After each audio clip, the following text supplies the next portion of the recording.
Hi, I'm Jennifer Collins, and I've been attending Harvest Time for a little over a year and a half. And it has been a blessing every step of the way. I know that it was God who directed our steps here. I have been a Christian now for over 28 years, and I am actually ashamed to say that I had never fasted. I knew I should, I wanted to, but I always felt like it would end in defeat. So I just didn't do it. And so this year, I picked up from where I had given up foods that God had told me to give up years ago. I did do it when we moved here in 2016. And I felt like God's blessings were really on that because He had told me to get rid of sugar and stuff back in 2012. And I was not obedient.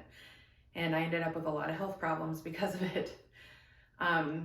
But I did it in 16, I stuck with it through 19, and then I fell off the wagon when my son went in the military.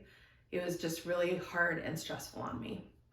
And so I haven't been able to get back on track since. And this time, when they said we were gonna do a fast, I just knew it was my time to reset, get back up off the ground, dust myself off, and go full force and be obedient again. Because I know in obedience come the blessings.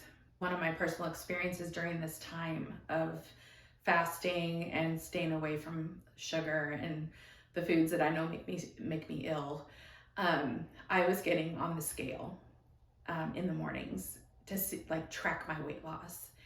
But what the funny thing is, at first I kind of dropped a couple pounds and then it was nothing. And then I gained more and I was getting really frustrated and I would yell at myself in the mirror and I'd be like, why is this happening? And it's almost audible that I could hear the Lord say, this isn't why you were doing this. This was for you to spend time with me and grow closer to me. It wasn't for weight loss. And so I get frustrated because, of course, I want to lose weight and be healthy, but this wasn't the time to focus on that. This was the time to set myself apart to the Lord.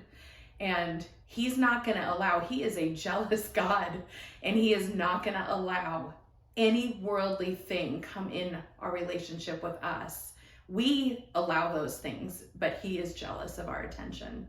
My other thing was to be sure that I am in the Word every morning before my feet touch the floor out of bed.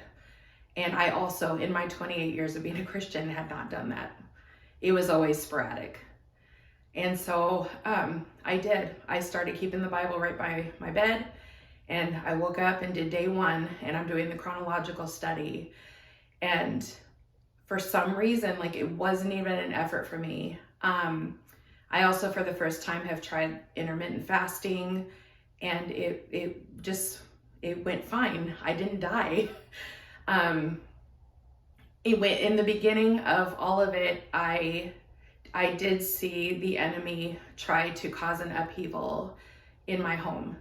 And so I was up late one night and I anointed my home. And then the next day when we did our schoolwork, me and my 4 kids, we anointed each other and prayed over each other and went and anointed their rooms. Immediately, just the whole atmosphere of the house changed. I feel like since I've started doing this, that I'm hearing from God so much more clearly. I'm hearing His voice so much more than I ever have in my entire life. And there is a peace in my spirit that I've not had before. I don't even know how to explain it. I have no words for it. I was reading in Exodus 33 the other day, and I was reading about, and I've read Exodus a ton of times, but I was reading about when God removed His presence from Moses. And Moses was like, hold on, God, if you don't go with me, I don't want to go. Please show me your glory. And for some reason, that just hit the nail right into my heart of anything that we do. If God's glory isn't in the center of it, I don't want any part of it anymore. I want all of Him. And if His presence isn't going with me, then I don't want to go. So I feel like he did something in my heart that I have no words for, but it has changed me in such a profound way that now I'm able to impart that to my 8 children. And it has even changed the way that we have communicated with each other. So I'm just really thankful for this church being obedient in so many areas since I've been here. But I think with the fast, I'm like, let's do 40 more days. Let's take it up a notch and do it for 6 months or forever. Like, if anything that's going to draw us closer to the Lord, let's do it.